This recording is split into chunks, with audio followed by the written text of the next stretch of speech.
Hello, everyone, and welcome back to another episode of the Knee Slappin' K-Pop podcast. I'm Sammy, and with me today is Kayla. Hello. And we're continuing our series of K-pop company reviews. We are. This time, so the original plan was to just do Fantagio Entertainment. That was what was on our schedule. We planned all this out. Yes. However, when we started doing research, we realized that that would be a very short episode. That would be like a 15-minute episode. Yep. So we're going to combine two... The thing is, neither of these companies is super small. They're both like... They're also very unrelated from each other. They're very unrelated. I don't even think that these like tangentially have like idol friends. You have the IOI crossover, and that's really it. And that's the connection we're going with today. Yep. So we're gonna do a company review of Fantagio and Jellyfish. Yeah, 2-for-1 deal. 2-for-1 week on the company reviews. Yay. Both of them would be kind of boring episodes, to be honest. Yep. But Jellyfish has a little bit more going on than Fantagio. I really didn't realize how little was going on with Fantagio until I looked at the script, and I'm like, yeah, we there's thought really a not lot more went on here. with Fantagio than actually happened. To go through the premise of this show, again, these are just a review of how the companies handled each group. We're going to go through the groups chronologically, any major scandals that major people leaving groups, anything of how they handled the overall career of each group. This is not a review of the company, because all companies suck, and I don't actually care about any of the history of the politics of this company, with the caveat that we're going to talk a lot about the company of Fantagio Entertainment. Yeah. And it's like, we're probably not even going to go into the hostile takeover here that much, because that's on tier 6, the scandal iceberg, so Fair. like, we're just going to direct you over there if you want to hear to more our about other that. to our other videos about that. Yep. But overall, this is really just us going through individual K-pop groups and being like, does your company actively suck? Because I do think we did start this because we've seen people very commonly claim that groups were mistreated, that were mainly just treated like every other K-pop group always is. And, many K-pop fans tend to overstate how shitty companies are. They're all shitty. Yep. But just because your fave didn't get promotion every minute of every day doesn't mean that their company was particularly shitty. And I think what happens with that is people look at, like, they take, like, the most popular K-pop groups, or, like, from the big companies, and I think it's, like, what I think people do recently is they look at Stray Kids and they look at how active like groups like Stray Kids are, and every other group who is getting not as much promotion or like activity as them is suddenly being mistreated. Or which really is insane to think that's fair. That's fair. And also I think a lot of people tend to go with, oh, they had all these comebacks, but they didn't sell. So obviously it was bad promotion because they're good groups. And I'm like, no. Sometimes it's like, and if they're not making money, then there's like only so much you can really put into that before it's like you're losing too much money. There's also only so much money to go around, because like not every group is gonna make not even BTS money. Not every group can sell NCT level numbers. That's just because they're not selling that well doesn't mean it was the company's fault. Sometimes, things don't hit, and that's just how it is. That's just how it is. I've been fan of many, many groups that were not popular. Trust me. Yeah. There's really we bring up 7 o'clock like every 4 or 5 episodes. That group didn't sell shit. And it's like, and with like all of these mid-tier companies, especially like a lot, because we're hitting a lot of the mid-tier companies in this series, like there's really only so much you can do after a point. And we'll see that these 2 mid-tier companies particularly had decently successful groups. But again, were these groups ever gonna be the next Twice? No. They're also from Jellyfish and Fantagio Entertainment. Yep. That's also not their fault. Alright, so shall we start? We're gonna start with Jellyfish. We're gonna start with Jellyfish, because Jellyfish has more groups and, like, sort of life Jellyfish as a company. is older. They're older, I think. Well, they're older for making K-pop groups, at least. So, Jellyfish has a lot of, like, random miscellaneous soloists in their company. I'm not gonna hit on any of them, We mainly, in this series, just hit on the big groups and the big soloists. Yeah, and they have big soloists, but currently a lot of their soloists have, like, are not in the company anymore, or they've also just acquired a handful of, like, random people.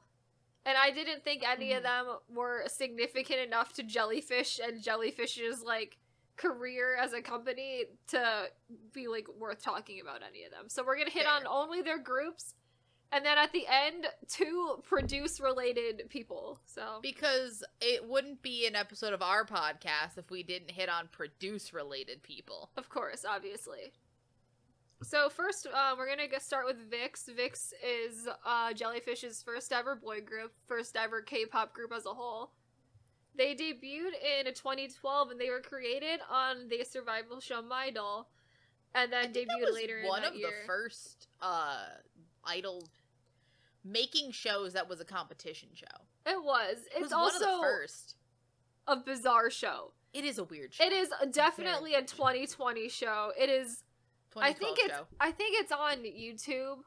You can find it. You can find it. It's in really shitty quality because of course it is 2012. Yeah. And it is just like, I mean, nothing about that show is significantly different than like a group creating survival show is run these days. Like, there's nothing as significant about it that is like different or like it seems dated, but it's just like the vibes are weird with that show.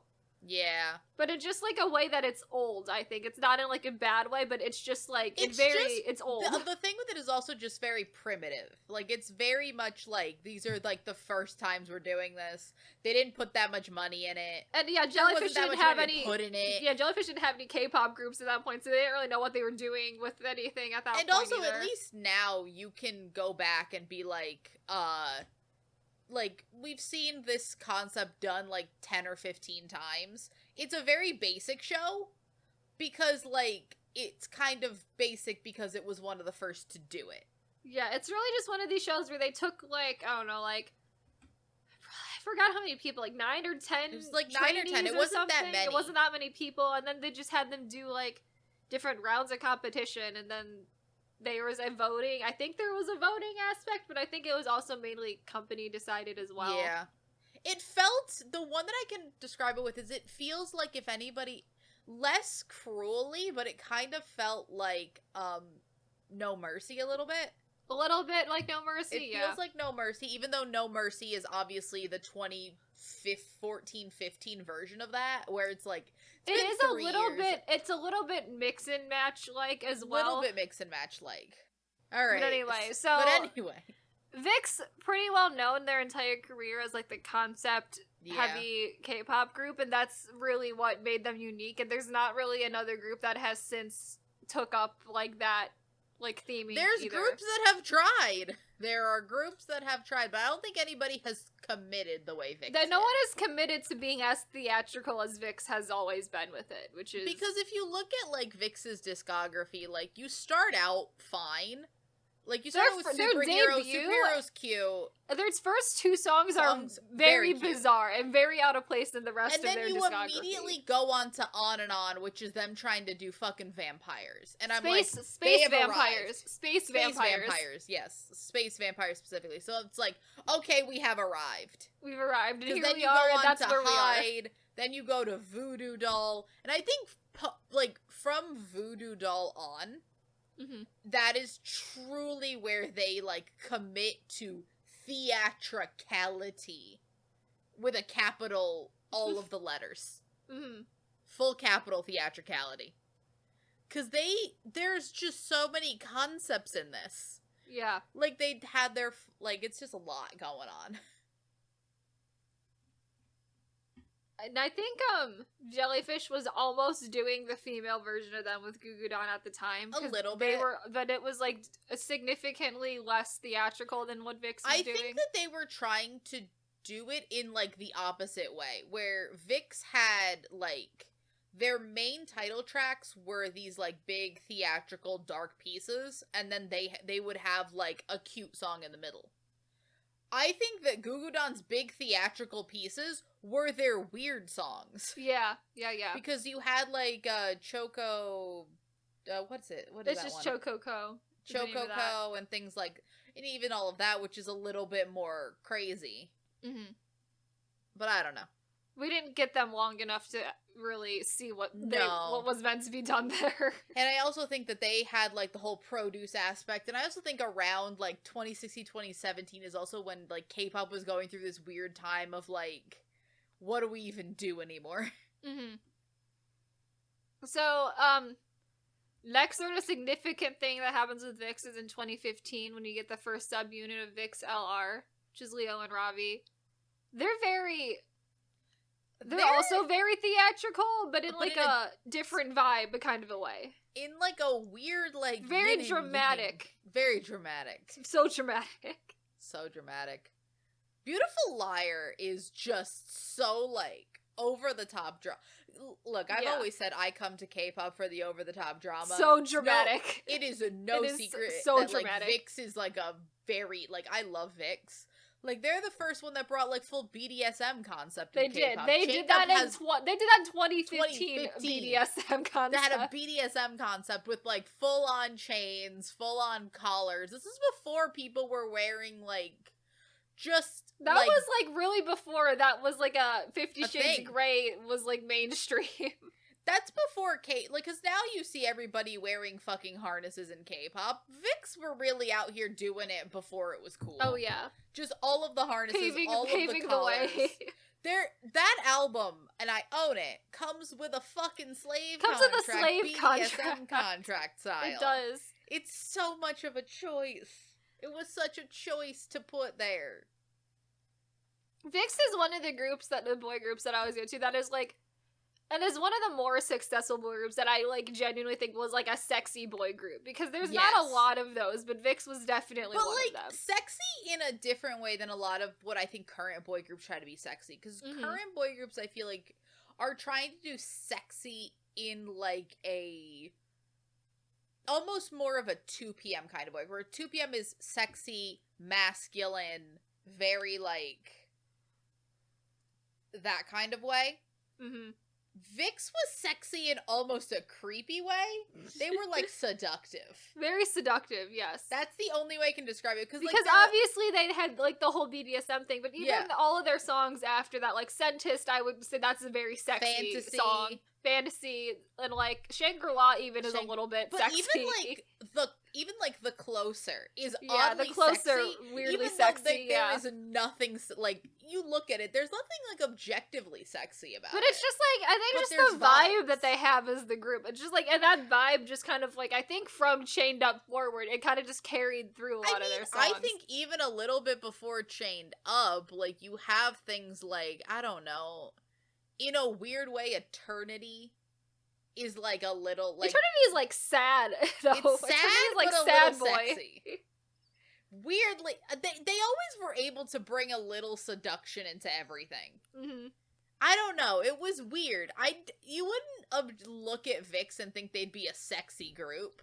And yet they're one of them, in my opinion, the most successful at being sexy. Yes. Easily. And I think the reason why they're so successful is because they weren't, like, outright explicit about it for the most part. No.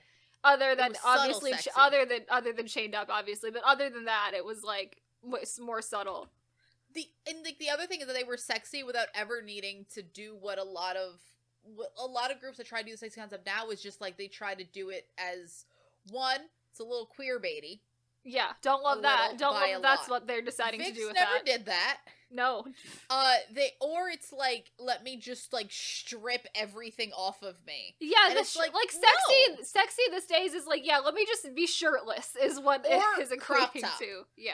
Crop top and or just shirtless, yeah. Exactly. That's, like, what sexy is in K-pop now, and that was that not was at all what Vixx was, yeah. Like, they are the most we got in Chained Up was that they would wear suit jackets with no shirts underneath. Yeah. And that's every day with boy groups nowadays. Exactly.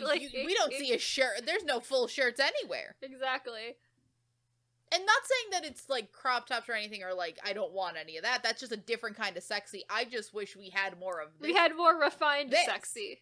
Because we kind of lost it when Vixx this. was, since, like, Vixx started military enlistment, so. I mean, I will say, there are groups that have tried to do the Vixx concepts. I mean, we have seen over-the-top elaborate concepts in the past, yes, but I don't think they commit like Vixx does. Because they commit. Oh god, they commit. And two, I think that it's just... noise music doesn't fit with this. So, obviously, the current sound of K-pop doesn't fit with these over-the-top concepts because noise music is already so abrasive that plus a over-the-top concept I don't think works as well. Not at all.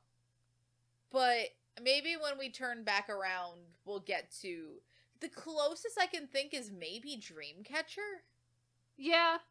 Maybe? But Dreamcatcher is doing the one specific thing. Sound. Entirely. Like, yeah. Yeah, the thing with Vixx is that Vixx is... Like, they committed to these concepts, but the sound always kind of changed a little bit to fit with that, too. Yeah.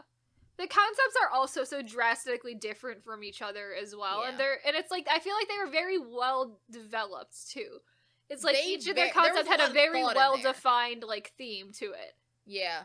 And they were also one of the few, groups that I think managed to do the trilogy album. Complete the trilogy. So well. It worked well, but it wasn't bogged down, because for people that don't know, Dynamite, Fantasy, and The Closer are a Greek mythology trilogy. Mm-hmm. They all work together. They all fit together. But you can enjoy them individually. There's no lore here. And there is lore if you want to look into it, but there really look for it. But it's there subtle really lore. isn't. Yeah, it's subtle lore. Yeah. So honestly, I like it, but so we're still in 2015, aren't we? Yeah.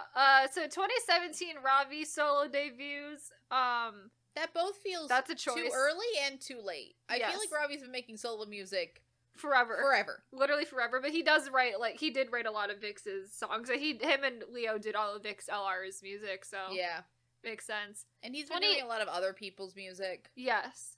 2018 Leo solo debuts. That is not I think he goes on to make better solo music other than his debut, because I think that's more ballady than the stuff that he has made. We're not fans of ballads. He's a great singer, but it's just not our style. In 2019, we get a more significant thing. So Ravi is going to leave Jellyfish, and he's going to create his own music label called Groovelyn. Mm-hmm. That's going to go on to be, like, pretty successful in, like, the hip-hop, like, sort of indie R&B realm. So this is the thing that we've seen often, where Ravi is going to leave Jellyfish, but he is not technically left leaving. Vixx. Yes. Mm-hmm. And weirdly, it's so up in the air, because this is one of the first people that chose to announce it that way, of like, oh, we're going, like, I'm leaving the company but not leaving the group. Right. And I will say it is one of the few times where I've seen that come to pass. Yes. Where it, like, actually happened. I think it helps because Ravi is literally running his own company, so if Ravi wants to do Vixx stuff, Ravi can just go ahead and do it, because he is his own boss. If we have looked at the timeline of when everything's happening, 2019, Jellyfish is gonna let him do it, because goddammit, Jellyfish doesn't have much else going on. Yep. If you look at the timeline. 2020, Ken solo debuts. Ken, I think, is still under Jellyfish at that point. I think Ken is still under Jellyfish now. I think he's maybe the only one that's still under Jellyfish. Is Leo? Leo is still there too, I think. Leo's still there, I think? I think that's it. That's it. Yeah. Oh, Hyuk is still under... Hyuk just left. Oh, yeah, Hyuk did just leave, never mind. And then, so 2020, we get some drama. Ooh, the drama. 2020, Hongbin leaves Jellyfish and gets kicked out of Vixx, essentially. He chooses... This is because he's a Twitch streamer, is essentially. He gets kicked out of Vixx for being a Twitch streamer, is what that essentially is, TLDR. Yeah, there's more to it. There's, like, specific shit that he did, but also it's more... It's like, it's so if everyone recalls the situation that happened with Jay earlier this year, Jay of Day 6... Formerly Day 6. It is a similar situation to that, but far less offensive. Yes. He was, like, on a Twitch stream watching K-pop, like, music videos, and literally just made like a handful of comments about how he didn't like certain songs or certain choreographies and whatever, and it's like people like, sure, maybe that's in bad taste, but it's nothing offensive. Like, saying you don't like a choreography or like a song like is not a thing you should be able to be kicked out of a group for. So they essentially had, and it's like he had a couple of other previous Twitch related incidents that like had him on thin ice with the group anyway, which for similar reasons. It's like, again, not as severe as like the J stuff earlier this year was, but it was just like kind of petty nonsense like that. So I think that one stream it was nowhere was, near like, as offensive as the J stuff. Not even close, yeah. But yeah, so he gets kicked out of Vixx, and he's the only member of Vixx who is currently actually no longer in Vixx. Even though in 2020 N leaves Jellyfish, and then in 2022 Hyuk will leave Jellyfish, so we really don't have many people left in Jellyfish in Vixx anymore. But just Leo and Ken, if we have figured out. But as we've now learned from GOT7, nothing matters anymore. It just depends on individual people. Yeah. There's no structure to anything anymore. And it's like, I think this is another thing where it's like, Hyuk, I don't think has gone to the military yet. No, I think they can't do anything until he like goes and comes back. So that's like another 2 years. Over 2 years for that still. So because I do not think he has left yet. Watch, he leaves like tomorrow. Yeah, I don't know. He's pretty young. He's significantly younger, I think, than the other members, so he still has a couple years, I think, to go. But we'll see what happens there. Yeah. Other than that, that is the end of Vixx and Jellyfish. I will give them this. I think that Jellyfish did a very good job with Vixx. They did a great job with Vixx. Oh my god. Specifically because they were their first ever boy group, and they were so different than essentially every other boy group that existed at the time. They managed to find a niche that still has not been filled by anybody. No, absolutely not. It's absolutely great. They are so unique and fun. And they still, like, there are groups that's like, oh, well, this group did the same thing, that group did the same thing. No one's done anything like Vixx. Yeah. Vixx is one of the only groups where the more time that passes, the more I have, like, missed them and, like, appreciated them more, so. There are days where I'll just go back and I'll just listen to Vixx, or I'll watch a Vixx I miss video, Vixx. and I'm like, I miss them. They're technically not dead, because we don't disband boy groups ever. But they're at least not going to be active for a pretty long time. And still. God only knows what they're going to come back with, because it will at that point have been like 5 years? Well, their last song was in like 2017 or 18, I think. Because it was Scientist was their last actual, like, official comeback. Because then they had, after Ravi left in 2019, they had, like, a single. They had a single, like a fan song more than anything. When was Scientist? Scientist was 2018. So, yeah. It's been a while since we've seen them. It's been a hot minute. So, it will at least have been 5 to 7 years since the last time they did anything. Right. Sad. Sad. I miss them. But honestly, I can't think of anything Jellyfish did wrong. A lot of it is just I don't think they did anything wrong with them. Like, absolutely nothing wrong with them. Personally. They just kind of lived out their career as a boy group. Yeah, and honestly had a very successful and long career as a boy group, to be honest. Mm-hmm. Really established Jellyfish as, like, a K-pop company as well. Oh, yeah. Alright, so then in 2016, the Jellyfish would debut their first girl group in Gugudan. So in 2016, Sejong, Mina, and Nayeon go on to Produce 101. Then Sejong and Mina will make it into IOI. They will do that for 8 months. Have one. This is before Produce had exclusivity contracts. So they will be in there for one comeback. Yep. And then immediately be like, okay, in June they will then debut in Gugudan. Yeah, while the rest of IOI is doing What a Man, it's like Mina and Sejong go back debuting Gugudan. Chaeyeon goes back to Daya for a hot second, and then Yeonjun goes to WJSN. Yeah. It's a lot. It's so much. Like, that group.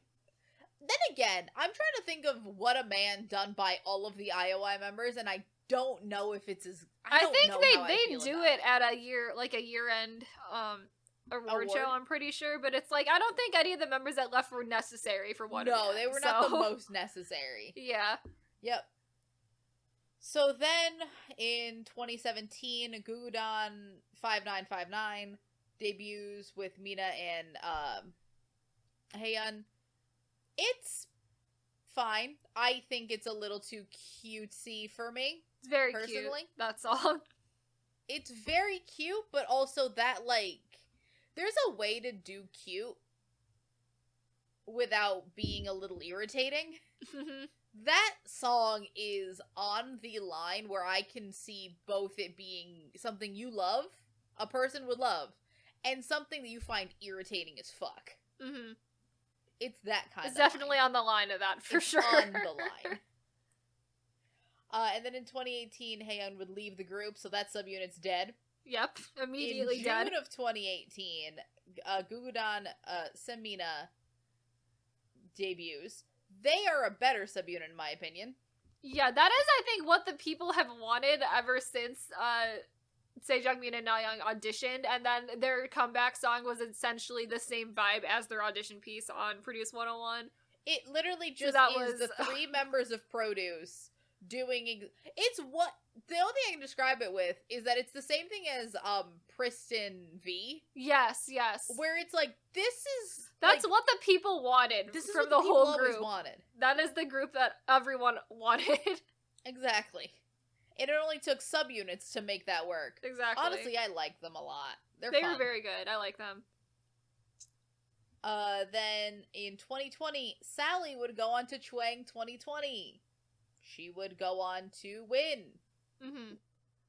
A wonderful group of Pod Fun Girls 303. Yep. Then in December of that year, Gugudan would disband. Short career technically really 4 years. It's really like a 2.5 year career.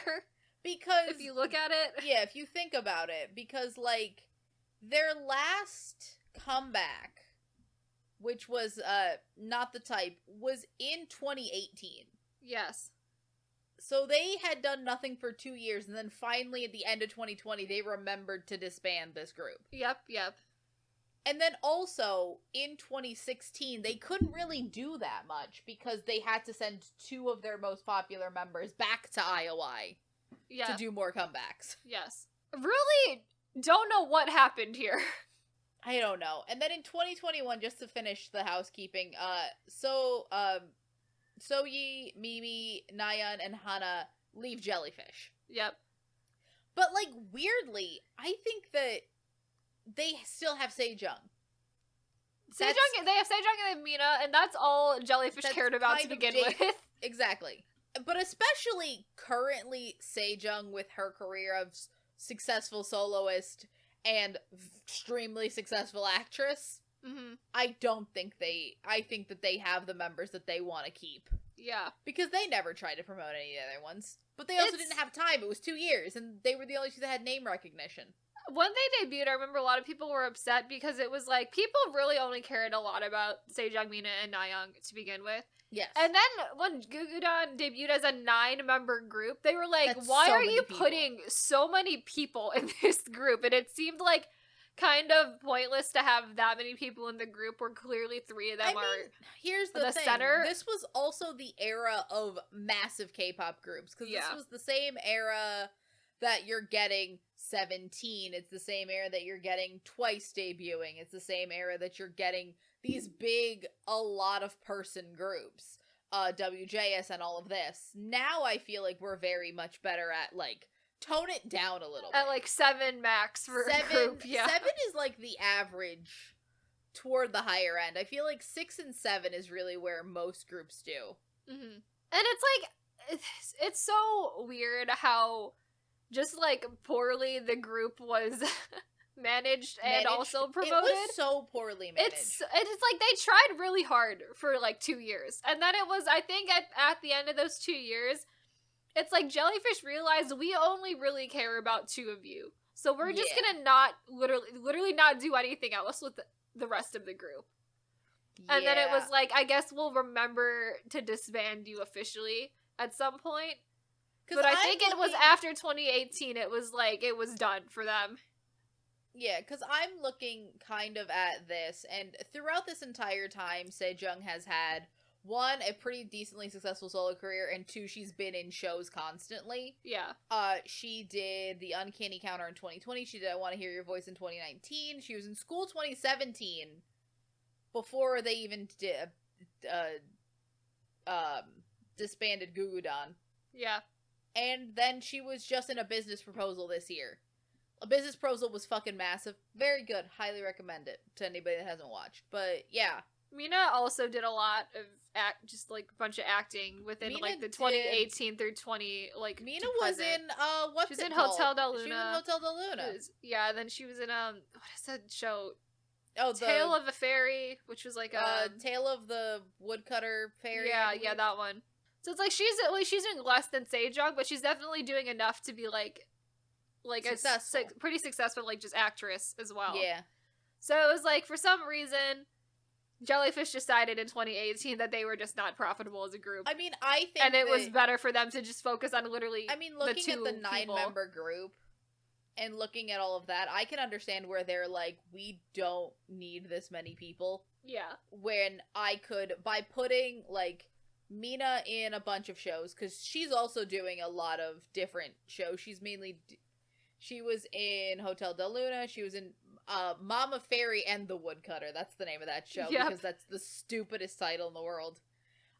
She's been in a bunch of shows. Both of them can probably make more money individually than if they were putting money into this group. Yeah.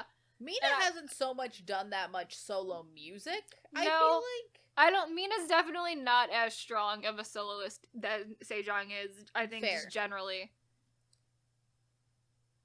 But it's like, yeah, it was a mistake, I think, both debuting a group that large. Yes. Because I think it was pretty clear to everyone else when they debuted, like the public when they debuted too, it was like it's pointless for you to debut a group this big. Oh, absolutely. Half of them aren't gonna matter. And then Jellyfish was like, yeah, you're right. And then they were just like, I guess we're just not gonna care anymore. I guess we're just gonna stop. I guess we're done now. The other thing with it is I feel like this is a lesson learned by every subsequent produce season. Because if you'll notice, all the members of IOI, except for Somi, who it took like 4 years to debut after, debuted in a group. Or was put into a group. Yeah. Whereas you look at 101, not so much X1, but X1's an outlier because they had so little time. X1 had like a month of promotion. Had like a month, so like they kind of needed a group because they didn't have time to become individuals. But specifically, you look at 101 and you look at IZ*ONE. Both of those mainly debuted into soloists. Obviously, all of those soloists have varying degrees of success, but I personally... And then you'll look at IOI, where most of them debuted into groups, except for Chungha. And almost all of them have fallen apart, all the groups or are falling apart. I think they've all fallen apart. Because the only one who is, like, Weki Meki's the only one who's still alive, because Pristin is dead and Gugudan is dead, so... WJSN's still alive. But then also Yeonjung was, like, retroactively put into there. And then, like, Daya is, I guess, still alive, but, like, not really at all. Daya's been, I have, again, every time Daya makes a comeback, I'm like, I'm like shocked that they're still there. Yeah. Like, all of the groups that they debuted into are either, like, falling apart, and also do not have the massive success that you, like, compare that to, like, how Chungha is doing by herself. Yeah, and even, like, Somi is doing 4 years. And it took Somi 4 years, but Somi is doing well now that she is a soloist. Then you also have, and then you look at the girls of IZ*ONE. All of, like... because now Yuri, Yena, and NB are all soloists. Mm-hmm. Sakura, Chaewon are in Seraphim, and then Wonyoung and Yujin are in IVE. Yeah. And that's all and of then those groups, then like Hitomi and Naka went back to AKB stuff. So which is just going back to where they were. I will say this, I mean, I think that Lee Seraphim and IVE, I think just had the... Again, hindsight's 2020. I think they learned from the problems that the groups of former IOI members had is that they still also have like the same ratio of people in groups to soloists that 101 did, because at least like 6 and AB6 still happened in like with 101 people. So, but what I'm comparing it to the girls of IOI is that the groups that were made of, I'm talking specifically Ivan Lee Seraphim. If we're just comparing girls to girls, they're smaller groups for one. They each have 2 members, and also I think that they are just groups that this company was gonna put out even without these members. They are not groups made because, oh, we have a really popular IOI member, we have to like scramble together a group. Which is, I think, sometimes what happened with a bunch of the IOI girls. mm-hmm. Or they were just stuck onto a group that already exists. The thing that's always confusing to me about what happened with IOI is I don't think any of these groups, that, especially with Gugudan and Pristin, the ones who have like officially disbanded, it's like I don't think they were unsuccessful. Both of them. They were not. I just feel like I think they were very mismanaged. Yeah, I and don't think it's the like company was ready. They didn't to know have what them. to do about it, and I think it's once they debuted and they didn't have the same success that IOI has, they like gave up on them immediately. Yeah, I think the problem wasn't that like the world wasn't ready for them. I think the management was not. The company ready for just these did not groups. know what to do about it. I just think that I can't say one positive thing. All the positive things I say about the management of Vixx, which is them being able to find Do I think that Gugudan would have been a very unique girl group to continue? I think they could have been. Yeah. I think that there are things about them that not many other groups were doing, so I do agree that like they could have been very unique and different. If they continued on, because I think all 4 of the songs that they did were also pretty concept driven. So had they, not that Type was a little bit more generic, but had they continued sort of making it a little bit of just like, even like a little bit of this sort of concept driven group that Vixx was, I feel like that would have been really nice for them, and I think they would have done well with that, but we will never know. We will never know. That is just our speculation. So their next group in 2019, Jellyfish is going to debut their second boy group in Very Very. Yes. Only thing really significant to say about Very Very is in 2020 they go on Road to Kingdom. They do not terrible on Road to Kingdom. They don't get eliminated from Road to Kingdom. They don't, which is as much as you can ask for on Road to Kingdom. Yeah. Hey, it's better than Golden Child, who everyone forgets was on that show. Yep. I don't know what the plans for Very Very are. They have always been relatively confusing for me as to what Jellyfish is trying to do with them. I feel like, again, I see them attempting to sometimes try to do because sometimes they sound like Baby Vixx version, Yeah. Vixx, but it doesn't. They never commit 100%. I think it's also because this group is so young. They are very young. Yes. I don't know. It's because a little muddled. They're very muddled. They're very generic now. Yes. Especially their last couple songs are just like very generic. I do hear like Vixx musical influence in some of their stuff, like Get Away, and Layback. Those two specifically are like I can hear Vixx influence. But they don't have any of the theatrics that Vixx had though. And the thing is, they can pull it off because in their Kingdom performance of Photo, yes. One of our favorites from the whole series, really. Yeah, one of our favorites from any Kingdom, Queendom, anything. That is Vixx influenced so much. Yes. And they pull it off so well that it's better than original Photo. Mm-hmm. Oh, yeah. But it's like, they're also very confusing. I don't know entirely what the plans are for them. The thing is, because they have become so generic. They are. I think that I can see them attempting to do. It's weird because I think that Jellyfish tried to have their cake and eat it too with them, which is that they tried to like nudge in the direction of the Vixx concept to see if that maybe worked, and then realized that it wasn't working as well, so they backed away. And I'm like, either for the Vixx concept, you either have to go full in 100%, yeah, or don't do it, because if you just go in that general direction, it's not that concept. The thing that made Vixx great and unique and fun was they went 120% into their concept. Mm-hmm. They leaned in. And it's like, they also, I think, they took a significant, like, they still, I don't even know if they still have figured out what Very Very is a group, because they debuted with, like, New Jack Swing, and, like, were very cute, and then they, like, took a turn, and we started coming in the Vixx direction, but then like, it's almost but it's almost like we, like, went too far past that, and then they got into noise music, and then they, like, came back from the noise music and are headed back in the other direction now. It's a lot of whiplash. It's a concept whiplash. Because I can see the New Jack Swing being something they tried, didn't work out. Well, Vixx also had, like, their first couple songs that weren't like, their very concept, weird, so, like, right. yeah, very weird. So, like, we'll try that, didn't work out, let's try to go the Vixx direction. I just don't think they ever committed hard enough, and then noise music started to hit, so they went and then they went really hard into the noise, but then they, like, figured out that wasn't for them, and so they turned back around.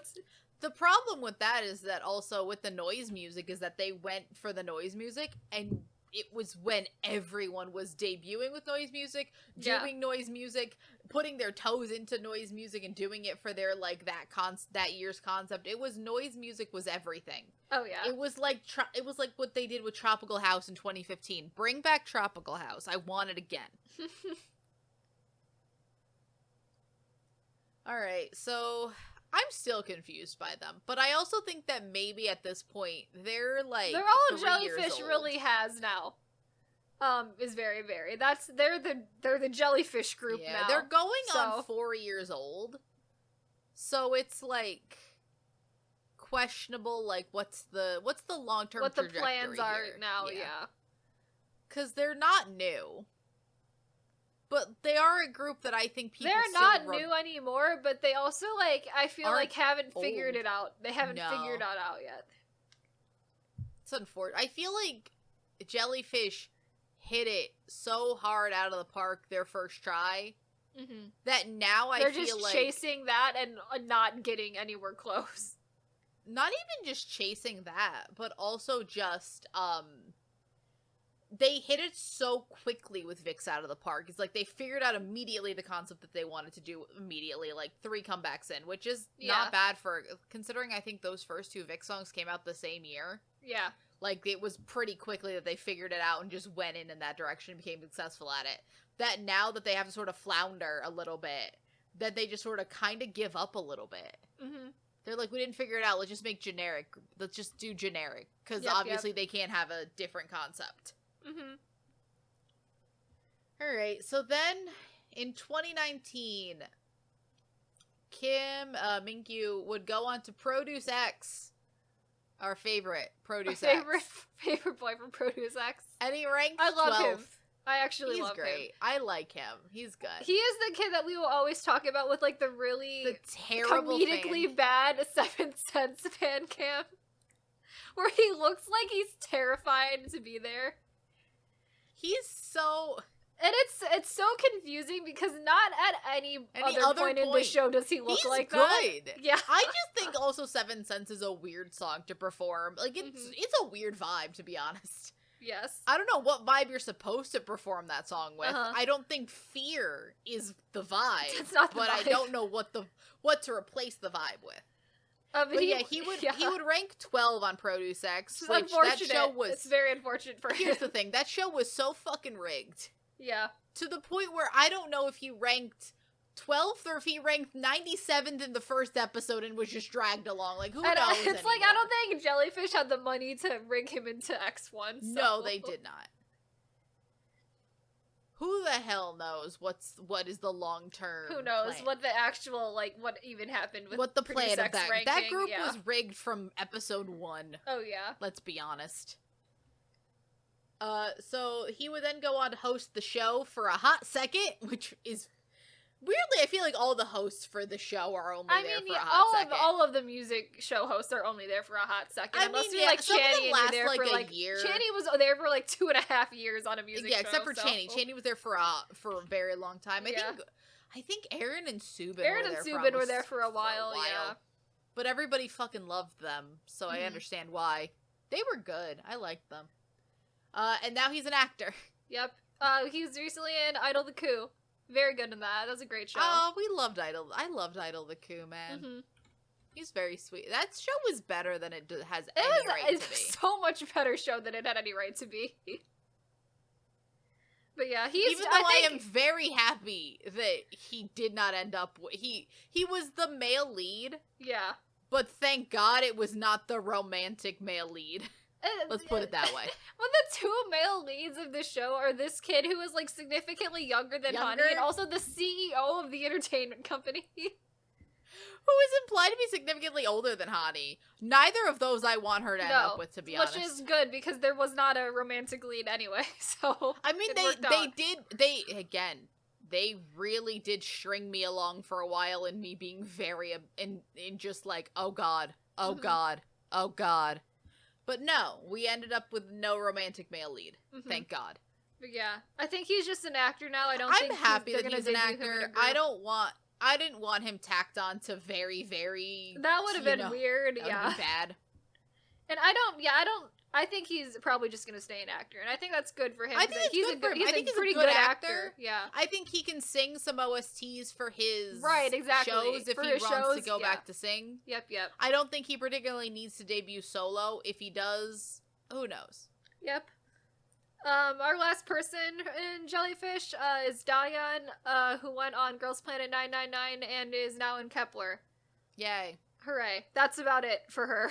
There's nothing else that she's done other than being in Kepler. They managed to... I don't think that they rigged Kepler, to be honest. I don't think they could risk doing that. No, I think that what they could have done is maybe they rigged... If they did anything with Kepler, they probably rigged some foreign members entirely because of how they set up voting. Yeah. Not through illegal means, but mainly through they knew the fact that Koreans were gonna vote for the Korean girls and not the foreign girls, which is how you end up in a group with, like, what is it, one Chinese member and two Japanese members, yeah. Yeah, that's such an international group right there. So international. There are K-pop groups that are more international from inception. Yep. Alright, so that is it on Jellyfish Entertainment. Do you want to give them a score on before we move on to Fantagio? Alright, so can you update us on the scores? So, our previous companies, we have FNC with a 9, we have Woolham with an 8, Starship with an 8, and Cube with a 4. Alright. I think they're better than Cube. They're better than Cube, yes. Yeah, but that's not a lot better. Here's the problem. I think that in terms of what I'm looking at here, I think we can add points for Vixx. They have a lot of points for Vixx, and then it's like... Deduct a lot of points for Gugudan. Deduct some points for Very Very. Yeah. Add maybe a point for just make Kim Min-kyu an actor. Yeah. He's thriving. And then I think that Dayan is a neutral. Because doesn't do anything. She's just neutral. Score. Yeah. She's good. They sent someone onto Girls Planet. Right. From there, nothing. So I think she's a neutral. Yes. I want to give them, what do we have, a 7 I'm thinking for a 5. Woolham? I'm thinking like, Woolham and Starship are both an 8. So I'm thinking like a 6 or a 5. Honestly, I want to give them a 5 just because I think that you can only, like, Vixx it's been so long since Vixx. And they also let Vixx entirely slip through their fingers, to be honest. We haven't even mentioned that. That's entirely... Like, it's good that they let them go. Right. But I feel like if they treated them... Like, there was a way to keep them around. Mm-hmm. So I want to give them a 5. And then, like, the kicking out of Hongbin for, like, no reason at all is also, like, not great on their part, too, so... That's fair. So 5 seems about right for Jellyfish. We're gonna give them a 5, so then they get ranked right above Cube. Above Cube. So now we go on to Fantagio. Yep. Fantagio got do you want to talk three about people to talk about? How do we talk about this? Do you want to talk about the hostile takeover first and then let's just get the hostile takeover out of the way. So this is the only piece of company drama for the most part. Maybe when we get to the big 3 we'll talk about some, but at least for like these smaller companies, we tend to avoid company drama just because I don't think that it matters that much. It's not very important, yeah. It's not something the public super cares about. It's not something that's made a super big deal of. Mm-hmm. But this had very direct effects on all, at that point, 2 of these groups. Mm-hmm. and is still kind of happening. Yep. So do you want to go through it? Because you're more... Yeah, so for people who don't know, Fantasia went through this, like, whole stretch of, like, several years where they were purchased by a Chinese company, and then the Chinese company bought all of the stock in them, and then just, like, essentially held the entire company hostage. So, started in 2016, Fantasia sold a part of its shares to Gold Finance Korea, which was the Korean branch of a Chinese real estate investment company. In 2017, they invested more money in Fantagio and became the major shareholder of the company, owning over 50% of their stocks. And so they then dismissed the current CEO, Na Byung-jun, who was the founder of Fantagio, and put Lee-jae in his place, and as like a sort of like puppet CEO, essentially. Yep. And that resulted in a lot of their actors and staff members leaving the agency. Fantagio also is mainly an acting agency as well. Like, they have their K-pop groups, but they do have a significant amount of actors in their company. A lot of actors. Fantagio, I feel like, is mainly like an acting company that was like, well, maybe we can make a K-pop group. Mm-hmm. So, Lee-jae, who is this, like, new CEO they put in place, did not have a public culture art label certificate, which is legally required in South Korea to run an entertainment company, which made Fantagio Entertainment as a whole an illegal company in South Korea. Yep. So, because they did not meet the requirements of being, like, a legal entertainment agency.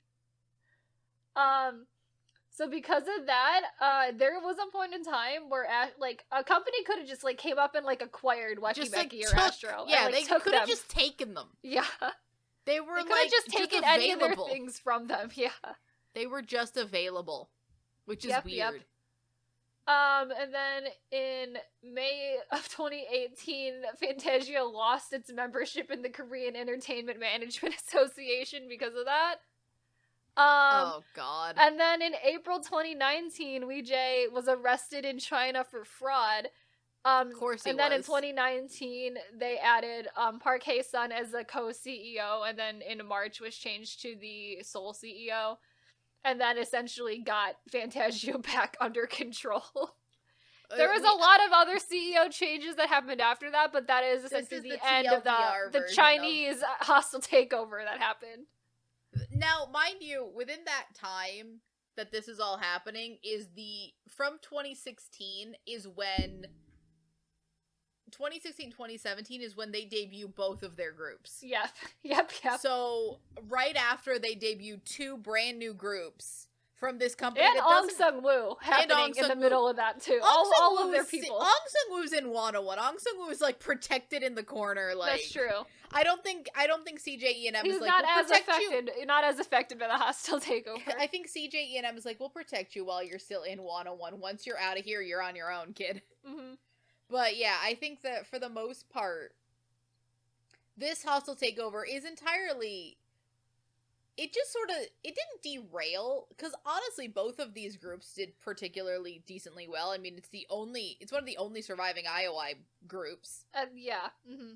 So I just think that it was just an unfortunate time for both of them. Who knows if either of these groups would have been bigger if they... Because essentially both of these groups went on hiatus in 2020. 2018. Kind of. 2018, sorry. Went on hiatus for the hostile takeover. Mm-hmm. So that's a thing I also want to mention when we get to, like, Wacky Mekis. I think they're, like, very large hiatus people think is, like, a mismanagement thing. Like, that was a hiatus because their company was being held hostage by people from China. So, like, this weirdly has nothing to do with like, I feel like if Fantagio like, is it a management problem? Yes, but it's also so high up the ladder that it's like, at that point, it's like, what can you do about it? Yeah, it's almost like an act of, like, it's in a weird, to a lesser extent, it's almost like, oh shit, their tour got canceled by COVID. That's not a mismanagement problem. That's almost an act of God. Right. At some point. Like, it's so above the ladder that's like, what do we even do? Like, what can you do about it? And I'm like, yeah, it's a bad thing. Fantasia let their company get held hostage by a Chinese company. Like, yes, that's bad, but also, like, there are so many people and, like, staff members of that who had, like, literally no say control. Or any control on how that happens. Because it's also their livelihoods. like, it's almost like, in a weird way, it's almost like, to compare it to Burning Sun is a misnomenclature, but hear me out. It's like the YG tax evasion stuff. Like, yes, it affects the groups, but, like, it's so far up the ladder that you're like, what can we even do? What can we do about it at that point? Yeah. Yeah, like, what do we do here? But, yeah, so that was the background of the hostile takeover, which, again, I almost want to give them more credit, because even within that time, both of these groups... I mean, their groups survived through it. They survived it, so the company survived. Yep. That's some dedication. Yep. But let's get to the group. So in 2016, we have the debut of Astro, one of my favorite groups. Yay. They had their pre-debut web drama, To Be Continued, which I think is one of the best idol-based web dramas I've seen. Very cute. So very cute. Very sweet. It's where we would first see Eunwoo as an actor. Yep. No, it would not be where we first see him as an actor, but it would be like... where people start to notice that Eunwoo exists as a person. Yeah, that people are, one, notice Eunwoo exists as a person, and also that he is also an idol. In 2018, they go on the Hostile Takeover hiatus, so by that point they would have had about 3 comebacks. This would prevent them from completing their seasons. The seasons, not the before, whatever, like a trilogy, it would have been Winter. Winter gets a, it just got silently released. Winter got silently released. It was so hard to find. It's a great song. It's so good. They have dance practices. It's so good. Then they would come back with Always You in 2019? 18? It would be end of 2018, early 2019. One of them. Yeah, it would have been, because that would only be a digital single. Yeah. And that is the end of, that's mid-2018. Okay. So they still were doing things. It was a special mini album. They were doing stuff, but they were not promoting. Yeah, they were like more like quiet about it because of the takeover. And I will say, even during that time, Eunwoo, I guess probably this was decided before that, but Eunwoo would also continue acting during that time. He would have 2 dramas in 2018, so good for him. And then in 2020, we get the subunit Moonbin and Sanha. In 2022, we get this subunit Jinjin and Rocky. And then around that time also is when MJ, I believe that was 2021, goes on a trot show and does trot music. Yes, MJ will debut with the trot group Super 5. Yep. And then in 2022, MJ will enlist in the military this year. May 9th. May 9th. Good. Honestly, I truly think that Astro was pretty well managed. Yeah, they were. I think having Eunwoo just generally helped a lot. It does, but also, what I will give it, and this is something Astro does, and it never, ever feels like it's Eunwoo and friends. Yes. Because it's very common if you have a very popular member, even if that member is not your most talented member, for your group to feel like blank and friends. Because Eunwoo very much does not feel like he is the center of Astro or anything. Not at all. But he also never feels like he was tacked on to Astro. He is talented. Yeah. He sings well. He is good. Like, he is solidly in Astro, but he's also solidly not the center of everything that they do. Yeah. Yeah. Because you then also and they also, I mean, they give all of their other members, like, so much stuff to do. Like, I know. 4 of them are in a subunit, and then MJ is just off living his trot dreams all the time. I mean, he looks so happy living his trot dreams. Yep. So happy. And then you have the fact that, like, they're also involved in their music production. At least I know Jinjin writes a lot of lyrics. Moonbin also does some acting. Moonbin was actually in a show with, is he the Ong Seung-woo? He was on a show with Ong Seung-woo. He was in, the 18 one or whatever, or is it, there's something? It's a Moment, what's it called? I forget that show, Moment at 18. I can't, because I also like the route they've taken Astro. Astro started cute. I know a lot of people want them to go back to being cute. They do occasionally do that. I mean, they are Candy still Sugar kind of Pop cute, was very sweet. But then they went for just, like, super aesthetically pleasing, like, All Night, and like Blue Flame and all of that was just so good. And then you have one of the better, two great subunits. Both of their subunits are great. And also, the thing they're very different. They're very different, but they're also very different than what Astro does. Yeah, I can't see Astro doing Moonbin and Sanha's music, and I also can't see them doing Jinjin and Rocky's music. Jinjin and Rocky's music. They're different enough, but those concepts fit the members in those subunits. Yes. So, honestly, I think that the hostile takeover notwithstanding, they still let them do things within that hostile takeover. Their name was still out there. They did well enough that they didn't become irrelevant in the years where they had to promote quietly because of the hostile takeover, which is because good. Within that time, Onwoo would do, just 2018. Onwoo was in Top Management, which is less thing, but he's also in My Idea's Gangnam Beauty, which is a bigger show. Yeah. He continues to do shows. He's gonna be a hip exorcist priest. Oh yeah, I can't wait Island for that. season I can't 1. wait for that one. I'm so excited for that one. So good. He's so good. I'm so excited. Honestly, I have no bad things to say. And honestly, can I give them one credit about album packaging? Yeah, they have made the only set of albums that I think looks the best together, which is that they put Astro had an album, I believe at this point it's 2 years ago, All Yours, that comes in the box set together. Oh, yeah. Oh god, is that the only reason to buy an album that's like in one set? Yeah. Box set. All Yours. So good. Ugh, so good. They have such good music. They always sound like they're having fun. They seem very... The thing I will give it is that it does never seem like they're being held back. Sure, Onwoo is getting more opportunities, but it doesn't... But it's not that they're leaving... This was a problem that we talked about with Cube with, 4 Minute. Yeah, where Hyuna would getting all these opportunities, but the other members just weren't doing anything during that time. Onwoo is getting all these opportunities. Onwoo is constantly doing things. Onwoo might be in that American K-pop movie. I don't want to talk about that. No, I'm not talking about that. I don't want to talk about it. I'm just bringing it up as that's a thing, and I don't want it to happen.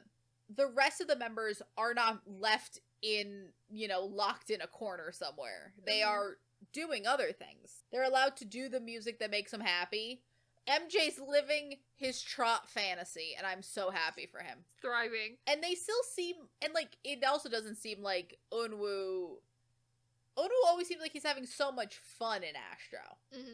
Too. It's not like he would prefer just to be an actor and doesn't seem that invested. He likes it. At least I hope he does. So that was Astro. That's Astro. I'm happy for him. So next we have their second and last K-pop group so far. This is why we had to do 2 companies. Yep, and that is Weki Meki. So in 2016, Ellie, Yoojung, Doyeon, and Say go on Produce 101. Yoojung and Doyeon will then promote an IOI. The 2 of them do not leave in the middle to debut into Weki Meki. They wait until IOI is finished before they debut all of them in Weki Meki in 2017. And Weki Meki, a pretty scandal-free, drama-free group. Not really a lot of anything happening there since debut to now. Here's the thing with Weki Meki. I think that, I will give it this. I do think it was a good idea for them to wait to debut Weki Meki. I think that that's a better idea than having that way better than debuting it in the middle of IOI, for sure. Because I think that was the problem with a bunch of thing, is that it just seemed like they were rushing it to make them big names, and I think that Fantagio at least had the self-awareness to know of they're still going to be popular when IOI is done. It doesn't need to be an immediate debut. So that's good for them. I like Weki Meki. I think they were kind of making kind of generic music for most of their career, so they kind of got they could get a little looked over. But they have survived. They do, and I think the thing that people always complain about is they look at Astro, and Astro has significantly more popularity and comebacks and activities than them. But Astro also makes more money because they are, more popular. And that's the other thing is that's that kind of Astro it's like kind of the trade-off that has to happen is because Astro makes more money, so of course they're gonna have more activities, so they're because they are more profitable to the company. Yeah. The other thing with that is that also you have to look at the amount of time. Astro did not get over the night success. They grew maybe exponentially at a point, but they did grow their fan base over time. No one cared about Astro in the beginning. Right. Please just try because you will know when a group is gotten popular very later in their career is if you try to buy their early albums. Oh yes. Look it up. Try to buy. I have all of the seasons story of the Astro minis. They're some of the most expensive albums I've ever bought off eBay because they're expensive. Yep. They're hard to find too. You'll not like because there aren't that many of them. Right. It's like trying to find a unique album.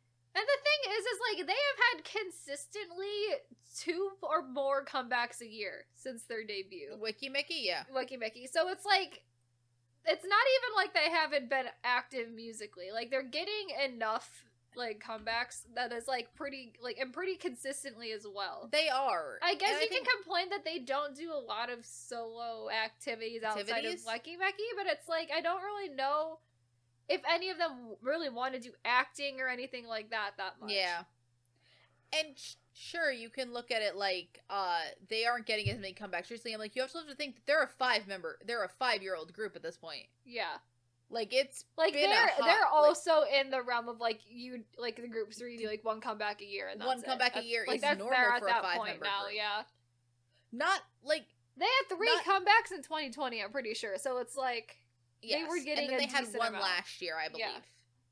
Which is fine. Like not every group is gonna do 4 comebacks a year. I think that's a bad habit. A lot of K-pop. One, it's not.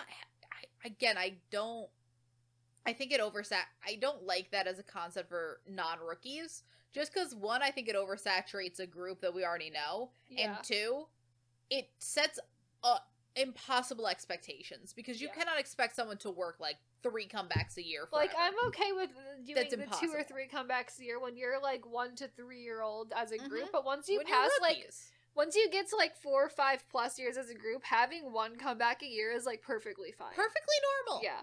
So now we have the last person under Fantagio Entertainment. The last person we're going to talk about under Fantagio Entertainment, which is Ong Sung-woo. So in 2017, he would go on to produce 101 Season 2 and debut in 101, one of our faves. Mm-hmm. And then in 2020, he would debut solo. Where is he? Gone. He's gone. We grow ever more concerned as to where he is, because honestly, Gravity, phenomenal solo. So good. Such a good soloist, but it's like, where have you been since then? Yeah. And it's like, we know, it's not like he, dropped off the face of the earth or whatever. Like, he's done acting, and he's also, he was in the 101 promotional stuff at the end of 2021, so it's like, we know he's around, but I would just like him to do solo music again, please. I know. I mean, he did a bunch of... He's averaging out, 1 drama a year. Yeah. He was apparently just cast in the Strong Woman Do Byun Soon sequel show, which... Why are we doing a sequel? You know, it's a choice. It's a choice, but he's apparently going to be in that. Mm-hmm. So that'll be fun, I guess. Sure. I don't know. He's also done a decent amount of, variety stuff as well. So he's, relatively active. He's around. I would just I just want him to do more music. More music specifically, yeah. Yeah. Which is I'm also fine with him being an actor because again, Fantagio is basically an acting company I would too, either so I just want him to do more either acting or music. Yeah. I just feel like he's but then again maybe he's wanting to take it easy a little bit, I don't know. But for the most part he's doing maybe 1 show a year. Mm-hmm. Though he doesn't have anything slated for this year.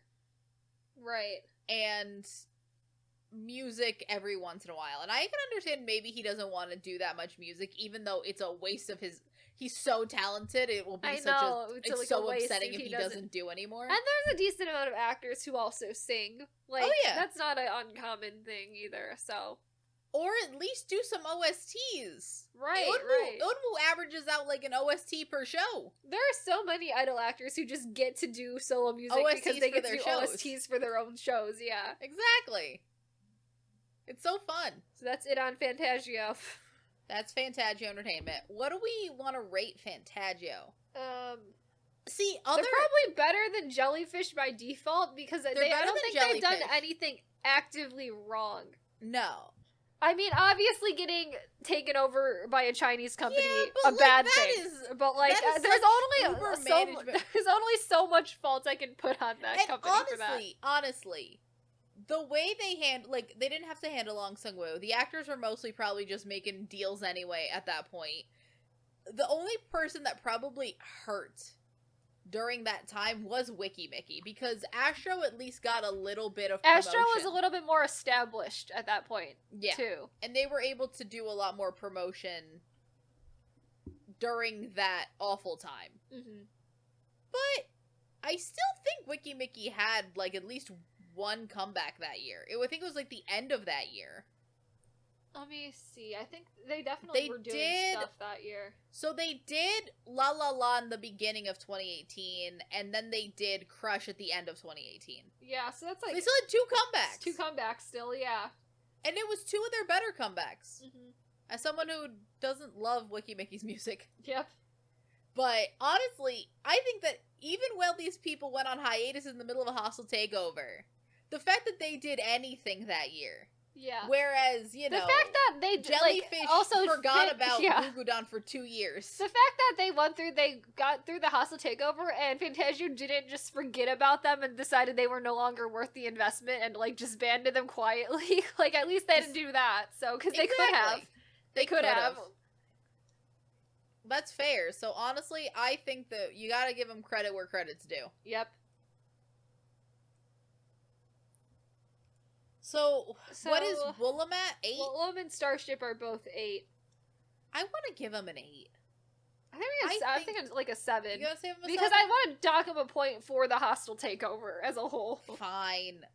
But I think that they have... But look at all that they've... I think they've managed Astro so well. But then it's like also they only have 3 groups. Like not even 3 groups. 2 groups to deal with 2 groups as and well. an Ong Sung-woo. 2 groups at Ong Sung-woo, so... Fine, we'll give him a 7. High 7, Kayla. High 7. Yeah. So that puts us at FNC with a 9, Woolham and Starship with an 8, Fantagio with a 7, Jellyfish with a 5, and Cube with a 4. Honestly, these companies are getting more interesting as we go. They are. We started off with, like, such a high note with FNC. I know. We started off pretty high, and then it's like you get Cube in there. You get Cube in there. But, shall we reveal what our next one's gonna be? We should. This will be fun. Our next one is a company we talk about a lot. We do. No one else does. No one else gives a shit. No one else cares. Most people, I've seen people actively... forget they exist as a whole. Attribute their groups to different companies. Yes, and I'm like, you are incorrect. Yes. So we're doing Yehua Entertainment. Mm-hmm.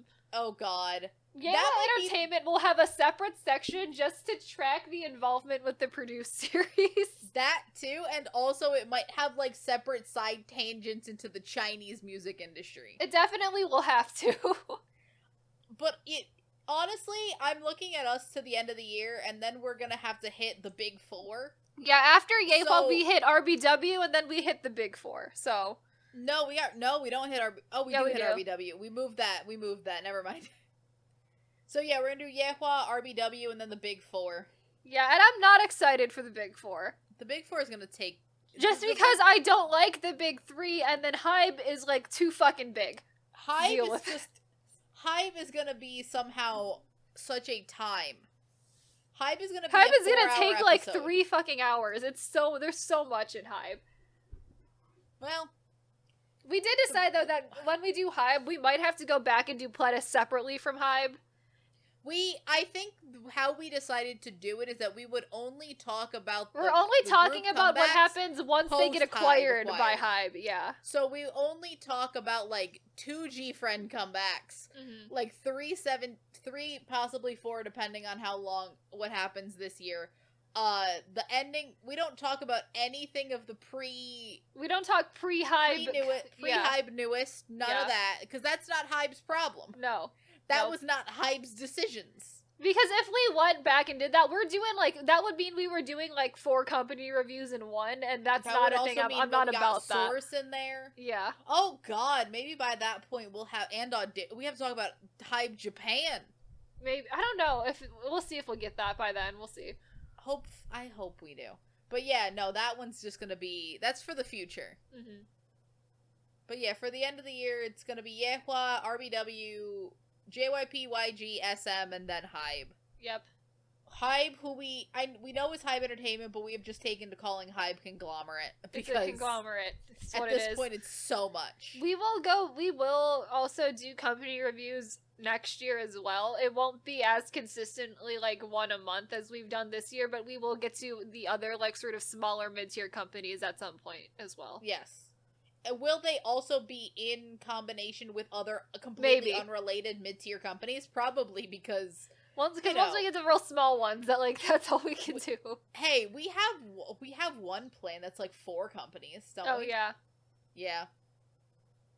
I guess that one's fun. This has been Fantagio and Jellyfish Entertainment, everybody. Woo! 2 very different companies to put in an episode, but here we are. We are available on all major podcasting platforms like Apple Podcasts and Spotify. We also have a YouTube channel where we post all of our episodes along with fun clip videos occasionally as well. And with that, we will see you in the next episode. Bye! Bye!